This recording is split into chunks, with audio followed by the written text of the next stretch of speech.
Chers amis passionnés de littérature, bienvenue sur Des Lettres et des Arts. Et aujourd'hui, je suis accompagnée de Ibrahim Adamou. Ibrahim, bonjour à vous. Bonjour Nelly Michaï, bonjour chers téléspectateurs, j'espère que vous allez bien. Je vais très bien et j'espère que vous aussi vous allez très bien. Je La dernière fois, grâce. nous parlions ici sur ce plateau de Des Lettres et des Arts avec Habib Noueni de qui est Eustache Prudencio, mais aussi nous avons parlé de cet ouvrage-là, phare de l'auteur, Le Mortier Rouge. Aujourd'hui, vous nous parlerez donc des 5 dernières nouvelles du Mortier Rouge. Alors, dites-nous tout. Merci beaucoup Nelly Michaï. Bonsoir à nouveau chers téléspectateurs. Bien, aujourd'hui nous allons continuer donc l'aventure que nous avons entamée la dernière fois avec le recueil de nouvelles Le Mortier Rouge de Eustache Prudencio. Donc il vous souvient, la dernière fois on avait dit que ce recueil de nouvelles comporte 10 nouvelles. Nous avons déjà décortiqué les 5 premières nouvelles, et à savoir Le Mortier Rouge, la nouvelle éponyme, Amour sonnante et trébuchante, Melotte meurtrière, J'y suis, j'y reste et Allô, une triste nouvelle. Eh bien aujourd'hui on se propose d'étudier les 5 qui restent. Il s'agira bien entendu de La Vermine, Le Médium, Monsieur le Président, La Montre d'Or et Le Délinquant. Donc commençons déjà par la 6e nouvelle qui est La Vermine. Eh bien La Vermine nous raconte l'histoire d'une commerçante très riche. Elle est réputée même d'être la plus riche de sa ville. Mais le seul problème qu'elle a, le défaut qu'elle présente, c'est qu'elle est vraiment pique-sous, comme on dit. Elle est très avare, elle n'aime pas dépenser. Mais contre toute attente, lors du décès, après le décès donc de son beau-père, disons, donc du beau-père de son enfant, de son garçon, elle a organisé de somptueuses funérailles et cela a étonné tout le monde. Mais juste après donc ces funérailles, ses affaires périclitent. Elles on dévalue d'abord la monnaie nigériane et le gouvernement décide donc de remplacer la monnaie alors qu'elle avait chez elle énormément de millions donc de cette monnaie qu'elle ne pouvait pas aller échanger à la banque parce qu'il y avait une limite. Donc une limite de somme à avoir chez soi. Elle avait dépassé cette limite. Donc il lui était très difficile d'aller procéder à l'échange de cette somme-là qu'elle avait sur elle.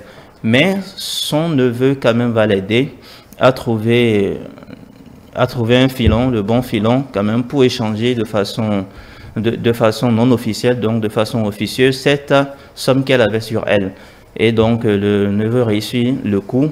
Et par la suite, celui-là même, cet agent de la douane nigériane qui les aura aidés donc à échanger donc cette somme, va l'aider à avoir d'autres produits de contrebande. Et donc elle revendait donc ces produits de contrebande et cela avait contribué à faire fleurir davantage ses affaires. Et c'est dans la foulée que ce neveu qui l'a aidé donc à trouver le douanier véreux, ce neveu-là perd également son beau-père. Et il revient voir la dame et la dame lui dit « J'ai toujours souvenir de ces premières funérailles que j'ai organisées pompeusement, mais qui ont précipité, c'est comme ça il interprète cela, donc qui ont précipité mes affaires. Je ne suis plus prête à investir autant dans les funérailles. » Donc elle renvoie le neveu. Mais le neveu ne lui dit rien du tout. Le neveu se débrouille pour organiser donc les funérailles de son beau-père. Mais quelques temps après, on apprend l'arrestation de ce douanier de contrebande donc qui les aidait dans leurs affaires louches. Et ce douanier sera fusillé. Maintenant, on soupçonne naturellement donc le neveu d'être à l'origine de la fuite donc des informations qui ont permis de mettre la main sur le douanier et d'arrêter donc les affaires qu'il faisait dans l'ombre. Voilà donc là le contenu de la nouvelle La Vermine. La nouvelle qui suit, c'est Le Médium. Imaginez dans une maison, il y a un couple, et un père, sa femme, bon, un homme, sa femme, et puis des domestiques. Et puis, pas une matinée, dans la chambre de la femme, une somme de 19 000 francs disparaît. Donc, qui, d'après vous, est-ce l'homme qui donne la popote, qui est revenu par derrière pour soutirer des sous, ou bien ce sont les domestiques de la maison? Donc, ce sont les domestiques de la maison, certainement. Donc, c'est ce qu'a justement pensé et justement la dame de la maison. Donc, elle rassemble les domestiques dans la maison et elle leur demande donc de lui restituer son argent. Mais parmi les domestiques, il y a deux dames, une plus grande et l'autre une fille, donc plus petite, et un homme. Mais elle se dit que c'est cette jeune fille, la toute petite, qui a souvent accès à sa chambre, donc qui a commis le vol. Ils étaient en train de se chamailler autour, la petite disant non, jurant par tous les dieux que ce n'est pas elle qui a pris l'argent, quand un ami de la famille, qui justement est un prêtre, apparaît et dit à la dame que lui, en tant que prêtre, il connaît une dame prêtresse de Fa, qui serait en mesure de dire avec précision qui a pris l'argent. Et ça étonne tout le monde. Tout le monde se dit, mais toi, chrétien, prêtre de surcroît, donc tu as de ces informations-là et tu y crois en plus. Mais il leur dit, allons vous-même, vous allez finir par y croire. Donc, il amène donc le couple auprès de la dame et la dame dit avec force détail comment s'est passé ce vol. Donc, le couple revient à la maison et il s'est fait que c'était la grande domestique, la plus âgée, qui avait commis ce vol. Donc, le couple revient à la maison et menace la grande domestique et tous les détails que leur avait donné la prêtresse se confirment. C'est effectivement elle, la prêtresse leur avait même dit où est-ce qu'elle avait caché l'argent et ce qu'elle comptait en faire. Donc tout cela se confirme par la fin. Donc c'est pour dire quoi que également dans notre tradition, nous avons également de ces richesses-là qui peuvent nous permettre de décanter certaines situations. Dans la nouvelle Monsieur le Président, il s'agit d'un chef d'État dont le fauteuil présidentiel, 30 années après, est menacé par des grèves estudiantines. Donc les étudiants demandent à ce qu'il démissionne. Les étudiants vont même voir l'état-major pour lui demander de faire un coup d'État pour dégager le président. Mais le président s'entête, il tient, il demande à ce qu'on tire sur les manifestants, sur les étudiants, mais les militaires sont consciencieux et ne commettent pas, ne mettent pas à exécution donc les ordres du président. Mais les manifestations s'amplifient davantage. Et on a pris en otage donc le ministre de l'Éducation nationale et le président essayant donc d'aller négocier avec les étudiants au ministère où le ministre est séquestré. Il se rend là-bas et un étudiant de ces étudiants là qui était cagoulé lui dit on en a marre, vous avez fait 30 années au pouvoir, il est temps donc de partir, vous devez prendre votre retraite. Et l'étudiant en question enlève sa cagoule et le président se rend compte que c'est son propre fils donc qui a rejoint les manifestants et qui demande donc le départ du père. C'est là que le père donc se rend compte de la gravité de ce qu'il était en train de commettre. Le père revient à la raison et demande donc au chef d'état-major d'assurer son intérim et puis il donne sa démission.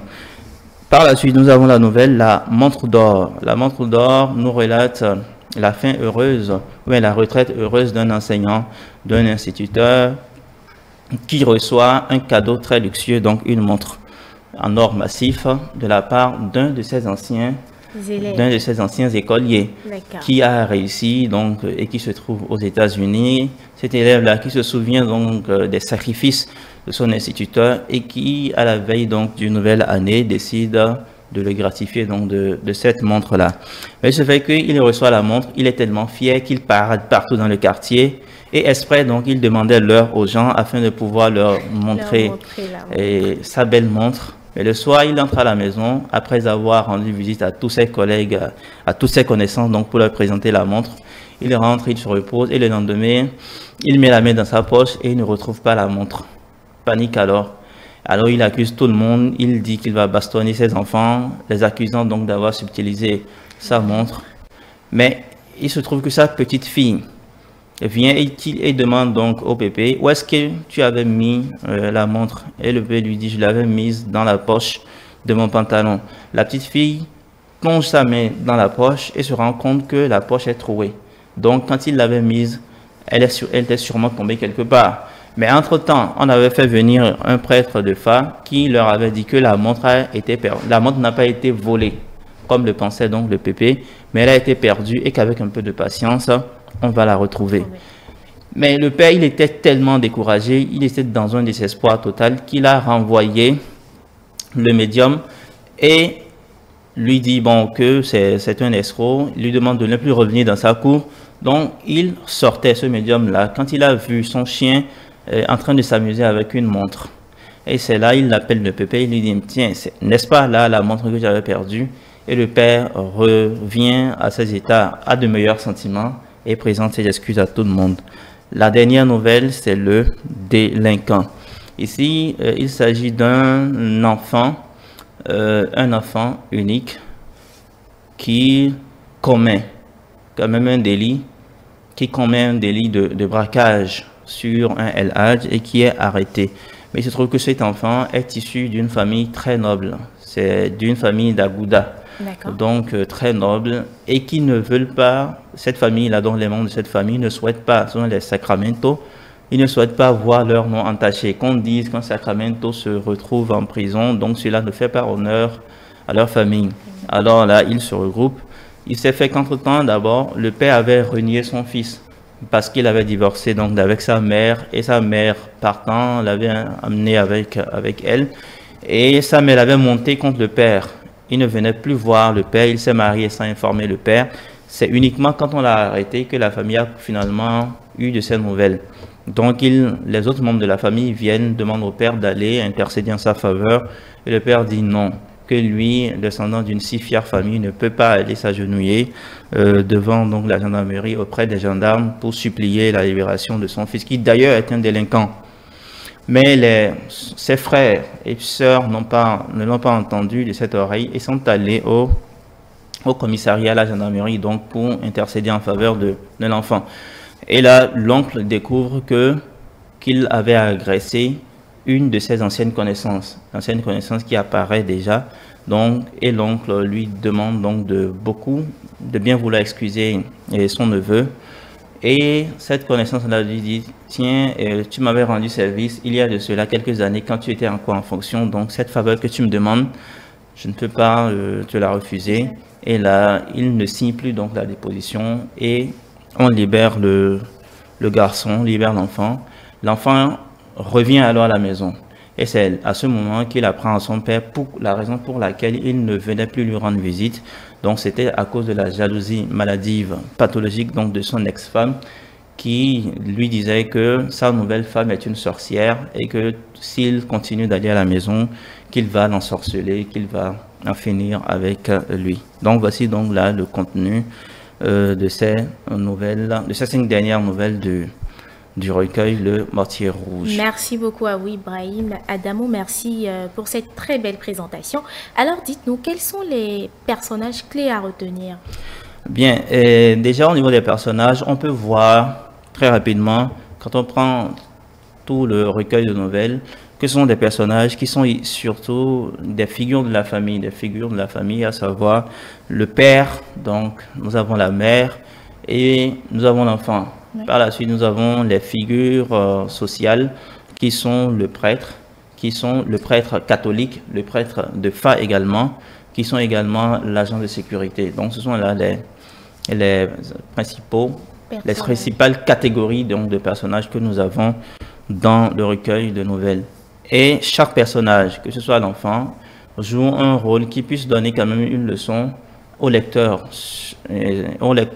justement le jeune lecteur ici en classe de 3e, qui aura le livre entre ses mains et qui saura quand même quels sont les pièges de la vie qu'il faut éviter. C'est comme des nouvelles d'expérience, comme on dit, des nouvelles d'expérience. On met quelqu'un d'inexpérimenté face aux vicissitudes de la vie. Donc ces jeunes enfants-là, qui découvrent la vie, qui font leur chemin dans la vie, aux côtés donc des adultes qui leur disent, tiens, il y a certaines choses à ne pas faire, mais qui s'entêtent et qui le font, et puis par la suite qui en récoltent les conséquences et qui reviennent donc sur le droit chemin. Donc cela inclut là donc aux enfants qui vont se reconnaître à travers ces jeunes personnages. Donc comment se comporter en société, que faut-il faire et que ne faut-il pas faire. Est-ce que vous pensez aujourd'hui qu'il est opportun de mettre ce type d'ouvrage à disposition des enfants de la classe de 3e par exemple? Oui, tout à fait.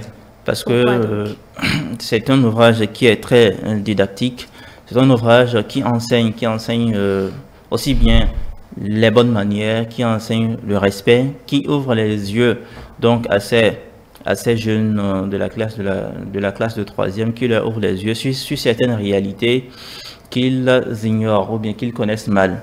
Et en même temps, c'est une occasion, quand on étudie cet ouvrage en classe, c'est une occasion de créer la discussion entre le professeur qui, naturellement, est plus expérimenté et qui est plus outillé donc pour les conseiller et ces jeunes apprenants là qui sont en train de découvrir donc les facettes de la vie.